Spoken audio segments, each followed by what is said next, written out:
Can you remember the first movie that was scary that you were allowed to stay up late past your bedtime and watch on TV? We always have an odd one in the crowd. So it's kind of odd. Decidedly odd. Doesn't that strike you as a little bit odd? No, that doesn't strike me as a little bit odd. It's the Bob and Sheri Oddcast, with stuff we wouldn't, couldn't, or shouldn't do on the regular show. Now, here's the Oddcast. I'm not a person who has any illusions or nostalgia about how good childhood used to be, because I just can't really speak to that at a personal level. I think that you get the childhood of your generation, and then the people who came before you and the people that came after you have a different and unique experience, and nobody's is better or worse. That said, one thing that little kids now, and definitely Zoomers, and probably your elderly millennials, we'll have to get Doc to weigh in. When you have access to anything in the world to watch, and you can lie in your bed and watch it on your phone, that's a very specific experience that most of humanity, for all of our history on this planet, has not had. Very, very few human beings who have born, lived, and died have had the experience of just lying in bed and having the universe of entertainment options at your fingertips and just watching whatever the heck you want on a phone, tablet, or computer. Fair enough, right, you guys? That's fair. Yep. Yeah. Wasn't anything that you were able to do as a kid. I suspect that Doc was right on the tail end of having that as an option. What do you think, Doc? Yeah, I was right on the very edge of that era. Like my kids, they're Zoomers. My kids have grown up in a world where if you wanted to watch every episode of Parks and Rec on your phone while sitting on the bathroom floor, you could. Yeah. And it didn't really cost anything. It was on YouTube, right? Nobody was the wiser. One of the things that is kind of a cool experience that all the people who didn't get to grow up digital have is the first time you were allowed to stay up really late and watch a scary movie on TV, and the only light in the room was the flickering light of the television. And you knew that you were getting up to something because you were up past your bedtime, and you were watching something that was going to give you all kinds of bad dreams. That's a very specific thrill. And I have noticed that almost everyone that had that experience can tell you what that movie or TV show was. Because it might have been, for you, it might have been The Twilight Zone or Outer Limits or one of those, old-timey, scary, suspensey TV shows. So let me ask you, Lamar, what is the first scary movie you remember being allowed to stay up to watch? Them. It was about giant ants. Because the atomic age or whatever, they had got into the atomic whatever, and they were humongous. Oh God, it was terrifying. So who did you? Was it you and your mom, or like what was? No, me and my brother Troy, and because he used to scare me all the time, and so he'd get me. But now we were watching the thing, he wouldn't mess with me, but he loved to scare me. But man, that was a terrifying movie for me as a kid. Really was. I saw that movie as a kid. It wasn't the first one I was allowed to watch, but I saw that movie as a kid, and then probably 6 months or so ago, Turner Classic ran it. No. And really? when you watch on Turner Classic, there are no commercials.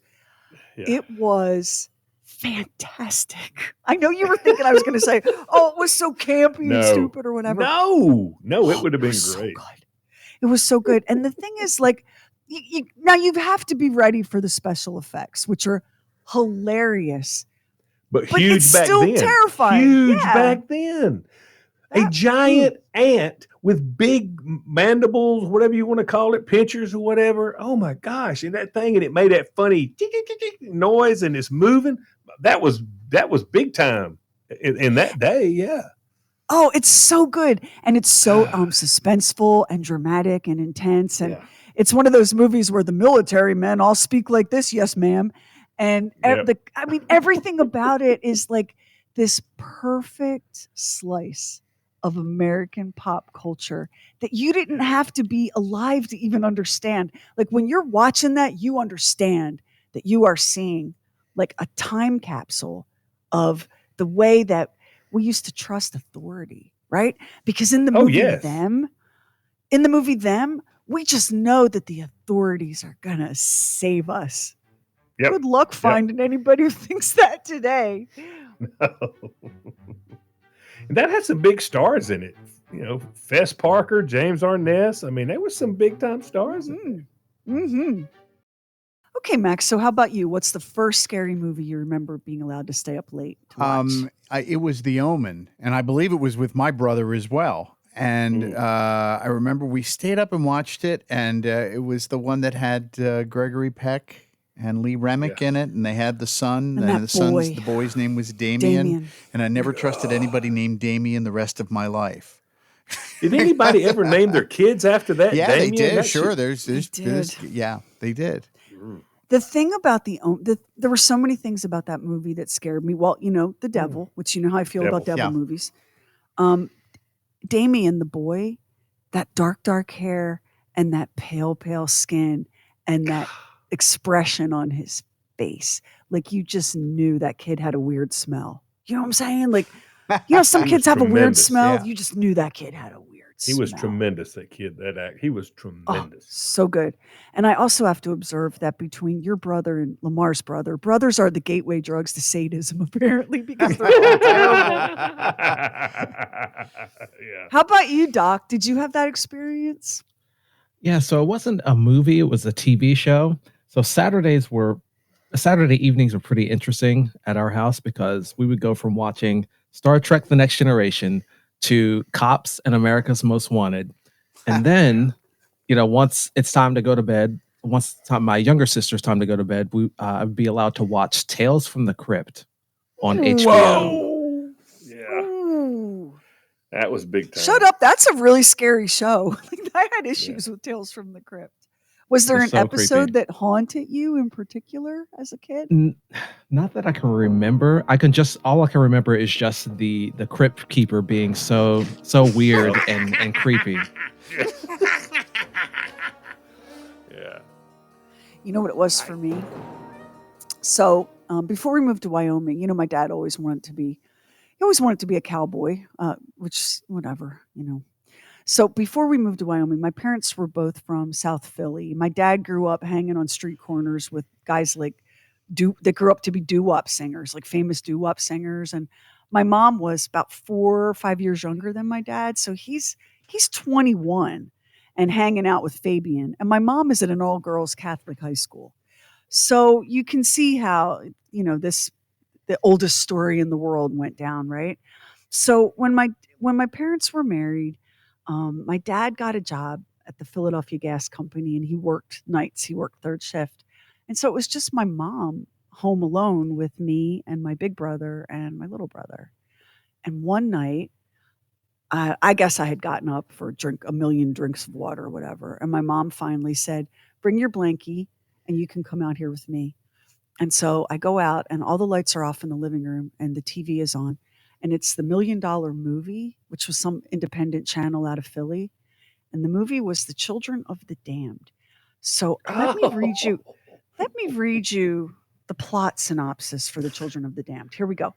The United Nations conducts a global survey on child development, identifying 6 children with exceptional intelligence. All were born under mysterious circumstances, with the mothers claiming they were conceived without a father.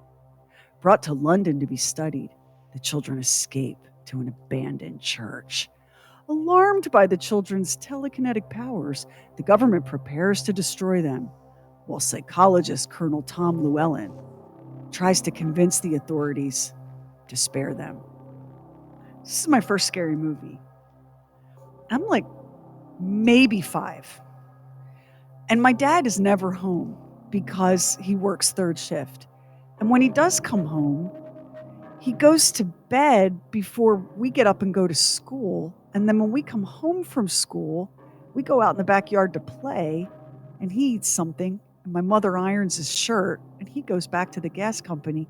So I guess what I'm saying is, as a little girl, I wasn't sure we had a daddy. And so watching a movie about demon children that had been conceived without a father, that hit very close to home. I'm just kidding. I was so confused. And the children of the damned, they had this, like, they had these flat blank looks on their face, and then when they did their crazy power things, like, if you've ever, have any of you ever seen it? It's so scary. It's such a scary movie. Their eyes would like get white, like bright white and flash and stuff. It's actually, it's very scary, and it's a good movie. Like, even now, people watching it on Rotten Tomatoes will give it a really high score because it's super, super well done. It's spooky and it's creepy, and the acting is all really good. All of the spooky kids are really good. That is not a good movie to watch when you were me or my brothers, because there wasn't enough separation, from reality. Like for you, Lamar, there was some wildlife. You grew up on a farm. There were cows. Troy brought home an alligator. But you never had ants the size of skyscrapers. No. That was not a problem. So when you saw the movie Them, you knew you were watching a movie. Scary monsters, but it was a movie. And for Max grew up in a very devoutly Catholic household. Max knew that even though it was highly possible that the devil could come and possess a boy's body, chances are with Fran and Frank and their twice weekly mass attendance and small vial of holy water in the kitchen junk drawer, the devil would not stick around for long. It did. Right? Yeah. And Doc being allowed to stay up late and watch Tales from the Crypt, he knew because he came from such a stable, loving family that had begun the evening's entertainment with cops so that we could all be reminded that wrongdoers face consequences. And Star Trek The Next Generation, which is a show above all else about bringing diversity together and finding strength in diversity and not division, right? By the time little Doc got to Tales from the Crypt, he knew, well, this is scary, but I know it's not real. Yeah. When you're the children of George and Fran and you're watching Village of the Damned at 11:30 at night on a school night, This explains a lot when you're watching that. yeah. I mean, it's probably a good thing that we moved west shortly after that and we didn't have television, because as a kid, I really couldn't tell the difference. And I still have a recurring nightmare. And I don't even know what movie this came from. One of you might. So they're killing a witch by pressing her. So she's on the ground, and they put these boards on top of her, and then one by one the villagers put big boulders. Do you know? Can you picture it? Yeah, to the point where she can't breathe. Mm-hmm. Yeah. After a while, God, I can't think of that movie. But yes, but you know I've the seen scene, right? Yeah, I know the scene. As a kid, I wasn't sure if that was something I saw in a movie or something that I was remembering. That's how blurred the line between real and pretend was for me. So I can't imagine, Max, having The Omen be my first scary movie. It was pretty intense. I mean, Hey, what did the you guy even that make played- of that? I guess I was a little frightened by it, and I know it's Satan and I should really be scared, but I was just I just saw it as a movie. I didn't see it as something that genuinely would scare me. You're so practical. I mean, it's See, just when I how watch it a is, movie just how like it that, is. I get in it. And I'm with it. Yeah. I'm with it. It stays with me. I looked up to find out how the kid got that part. It said that he was chosen because Richard Donner, during his audition, said, each kid auditioned, and he would say, "Come at me." And they were supposed to attack him like they were attacking Catherine Thorne during the church wedding scene. And so all the kids had attacked him, but when he called this guy to attack him, he screamed and clawed his face, kicked him in the groin, had him doubled over. And as soon as he caught his breath, he said, "Dye his hair black and give him the part." He was a blonde-headed kid. He dyed his hair and give him. It was automatic because he was ferocious at that. Whatever happened to that kid, Lamar? Did he go on to have any kind of a career beyond being Damien? Take a He look did the for Omen. me because He did the Omen movies, but A lot of That's those it. kids didn't. That's you, it. You know what? I got to tell you, if you want to make it as an actor, that's not something that just happens. You have to work at it and audition a lot. And a lot of people are like, I don't want to do that. I'd rather just go get a job and have a normal life. he did the Omens, and that was it. After 2006, there's no sign of him. He only acted in 3 things. and they were all Omen movies. Yep.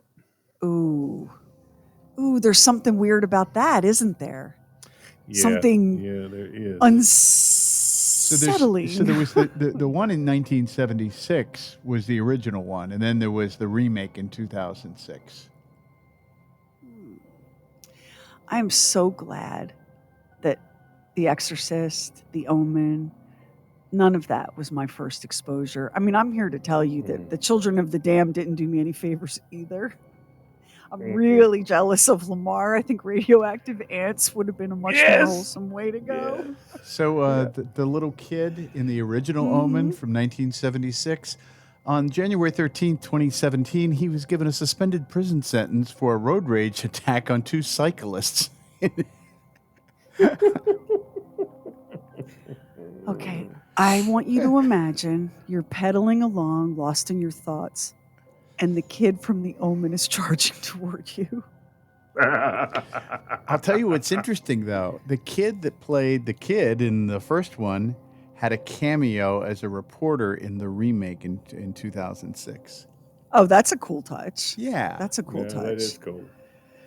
Yeah. Well, as we approach Halloween, and on Halloween night, at least one of the basic cable channels, not even the premiums, will do like back-to-back Halloween movies or back-to-back John Carpenter, so you can watch The Thing and Halloween and Escape from New York and all of that. Just for old time's sake, maybe turn off all the lights and just sit in your jammies on the couch. Night of the Living Dead. Yeah. And watch that cheesy horror movie that scared the jeebers out of you when you were little. Watch it in the dark again. Because it's great to have everything in the world at your fingertips. And it's cool sometimes to just lie in bed and watch crap on your phone. But there's something to be said for the living room with only the light of the TV and every little jump scare of little you on the couch. That's it for today's Oddcast. We do episodes every Monday. We've got Talkin' Lamar for you on Friday, right here in this Oddcast feed. And if you like the weird, the spooky, the creepy, the gross, the unsettling, the shocking, you might enjoy our True Weird Stuff podcast. New episodes of that drop every single Friday. And you can find out more at trueweirdstuff.com. Thank you, Doc, Max, Lamar, and thank all of you for listening. You are the people we're doing it for. And we're so glad you're here. We'll see you on the next podcast.